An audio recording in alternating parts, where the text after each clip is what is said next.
दोस्तों, स्वागत है आप सभी का आपके अपने YouTube channel GK search engine पर। तो दोस्तों, आज के इस वीडियो में हम बात करेंगे राजस्थान करंट अफेयर्स के उन क्वेश्चन की जो आरपीएससी सेकंड ग्रेड एग्जाम में पूछे गए हैं। तो परीक्षा की दृष्टि से महत्वपूर्ण विश्लेषण है। इसमें जो राजस्थान करंट अफेयर्स के क्वेश्चन आज के जीके के पेपर में पूछे गए हैं, उन सभी को हम कवर करने वाले हैं। तो जो क्वेश्चन आए थे उनमें से एक क्वेश्चन था कि राजस्थान नगर पालिका अधिनियम 2009 में राजस्थान नगर पालिका संशोधन अधिनियम 2026 के द्वारा कौन सा इसमें परिवर्तन किया गया। तो एक खास तौर पर एक दूसरी बार क्वेश्चन पूछा गया है। जो पहला पेपर हुआ था उसमें भी सेम ही क्वेश्चन पूछा गया था, लेकिन अलग तरीके से। इसमें कौन सा परिवर्तन किया गया है? तो पहला दिया गया कोई व्यक्ति जिसकी 2 से अधिक संतान है वो नगर पालिका सदस्य के लिए डिस्क्वालीफाई हो जाएगा। तो यहाँ पर ये डिस्क्वालीफाई नहीं होगा, ये बदलाव किया गया है, तो यहाँ पर ये गलत दिया गया है।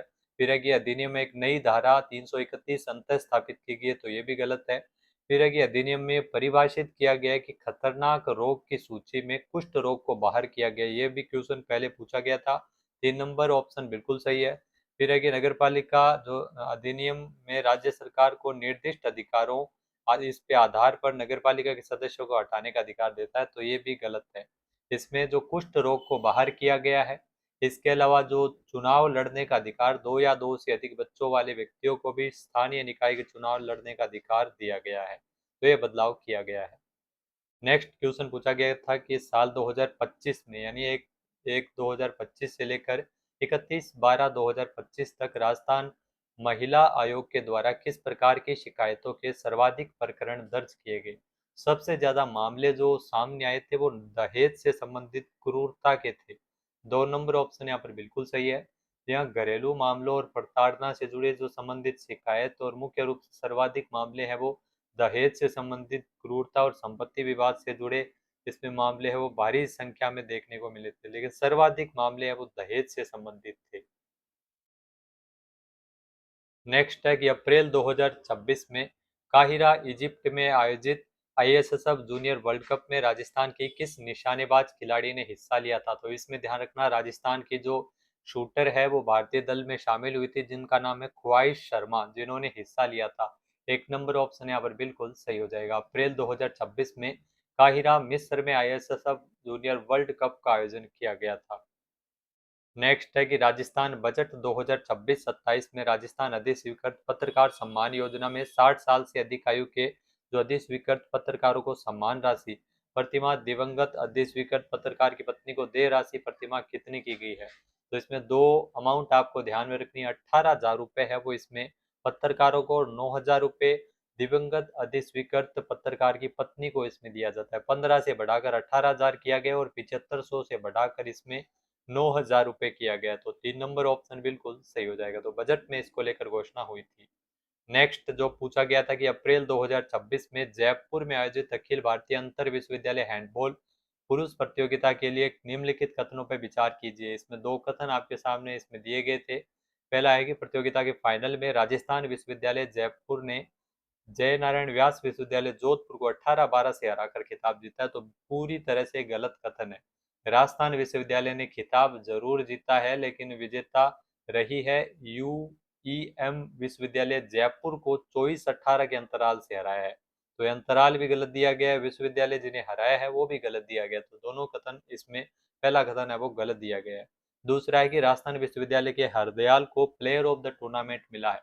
Player of the tournament Dinesh Dudi को मिला है, जो कि राजस्थान विश्वविद्यालय के हैं। हरदयाल को इसमें नहीं मिला है। हरदयाल को सर्वश्रेष्ठ गोलकीपर का पुरस्कार मिला है। तो इसमें दूसरा कथन भी गलत है। कथन ए व बी दोनों ही यहाँ पे जो असत्य दिए गए, यानी इसमें 4 नंबर ऑप्शन सही हो जाएगा। ए व बी दोनों ही कथन इसमें गलत दे रखे हैं। नेक्स्ट जो क्वेश्चन पूछा गया था कि मई 2026 में वीएसके फाउंडेशन जयपुर के द्वारा देवर्षि नारद जयंती एवं पत्रकार सम्मान समारोह में कॉलम दिया गया है, इसमें जो संबंधित मीडिया श्रेणी को इसमें मैच करना है। सबसे पहले अगर बात करें तो नारद जयंती के अवसर पर प्रिंट मीडिया से मदन कलाल, तो मदन कलाल जिनको प्रिंट मीडिया से पुरस्कार मिला है। बी को आप देख सकते हैं केवल एक में ही इसमें मिला रहा है। लखवीर सिंह, लखवीर सिंह आप देख सकते हैं जिनको इलेक्ट्रॉनिक मीडिया से सम्मानित किया गया, लखवीर सिंह शेखावत को। रामगोपाल जाट को डिजिटल मीडिया से। तो 1 नंबर ऑप्शन बिल्कुल सही है। सिंपल क्वेश्चन आते हैं इस प्रकार के मैच वाले है वो काफी शानदार क्वेश्चन होते हैं जिसमें आपके सही हो जाते हैं। नेक्स्ट जो क्वेश्चन पूछा गया था कि राजस्थान राज्य राजमार्ग आधुनिकीकरण परियोजना के संबंध में निम्नलिखित कथनों पर विचार कीजिए अप्रैल 2026 में जारी प्रेस विज्ञप्ति के अनुसार। तो इसमें ध्यान रखना, विश्व बैंक ने इस परियोजना के लिए 225 मिलियन डॉलर के ऋण को लेकर स्वीकृति प्रदान की है, बिल्कुल सही है। यहाँ विश्व बैंक और राजस्थान सरकार, जिन्होंने राजस्थान राजमार्ग आधुनिकीकरण परियोजना के तहत 14 प्रमुख मार्गों का इसमें कुल 926 किलोमीटर से अधिक सड़कों के उन्नयन के लिए 2025 करोड़ यानी तकरीबन तकरीबन 225 मिलियन डॉलर के वित्तीय समझौते को मंजूरी प्रदान की है। तो इसमें पहला कथन बिल्कुल सही है। दूसरा है कि इस परियोजना का उद्देश्य राज्य के लगभग 1200 किलोमीटर राजमार्गों का उन्नयन करना, तो यहाँ पर यह गलत है, 926 होगा। तो इसमें केवल कथन ए सत्य है, 2 नंबर ऑप्शन बिल्कुल सही हो जाएगा। नेक्स्ट जो क्वेश्चन पूछा गया था कि 13 मई 2026 को राजस्थान राज्य ब्रॉडबैंड समिति की 17वीं बैठक आयोजित की गई, जिसकी अध्यक्षता किसने की थी? तो इस बैठक की अध्यक्षता की गई थी मुख्य सचिव के द्वारा। वर्तमान में राजस्थान के मुख्य सचिव है वी श्रीनिवास। ये 17वीं बैठक थी जिसकी अध्यक्षता की गई। नेक्स्ट है जो क्वेश्चन पूछा गया था कि 1 मई 2026 को राजस्थान के कमेटी ऑफ सेक्रेटरीज की जो बैठक में impact assessment of deregulation phase 1 के संदर्भ में 2 कथन दिए गए हैं। पहला है कि रिपोर्ट के अनुसार जो उद्योगों के लिए व्हाइट कैटेगरी की सूची में 104 से बढ़ाकर 677 किए गए हैं। तो इसमें ध्यान रखना, 104 से बढ़ाकर 677 नहीं किया गया, 877 किया गया। बहुत ही डीप क्वेश्चन पूछा गया, बहुत ही हार्ड लेवल का क्वेश्चन है। तो इसमें जो जो जल एवं वायु प्रदूषण नियमों में संशोधन के माध्यम से गैर प्रदूषणकारी श्वेत श्रेणी के उद्योगों की सूची 104 से बढ़ाकर 877 क्षेत्रों तक इसमें कर दी गई है। तो पहला कथन गलत है। दूसरा है कि एमएसएमईज के लिए सीटीओ की समय सीमा 120 से घटाकर इसमें 51 दिन की गई है। तो यहाँ पर भी यह गलत है, 51 नहीं है, 21 दिन की गई है। तो ये भी कथन गलत दिया गया है। इसमें दोनों ही कथन है वो कथन ए व बी दोनों ही इसमें असत्य दिए गए हैं। 2 नंबर ऑप्शन यहाँ पर बिल्कुल सही है।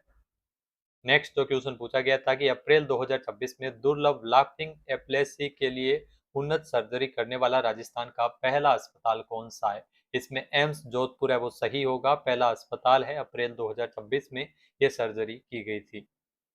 नेक्स्ट है कि bureau of Indian standards Jaipur शाखा कार्यालय द्वारा भारतीय मानक IS 6455 2025 के अंतर्गत single road deep groove ball bearing के लिए अखिल भारतीय स्तर पर प्रथम लाइसेंस प्रदान किया गया। ये लाइसेंस किसके ये लाइसेंस प्रदान किए गए हैं? तो ये लाइसेंस आपको बता दें कि national engineering industries limited Jaipur को ये प्रदान किए गए हैं। 4 नंबर ऑप्शन बिल्कुल सही है।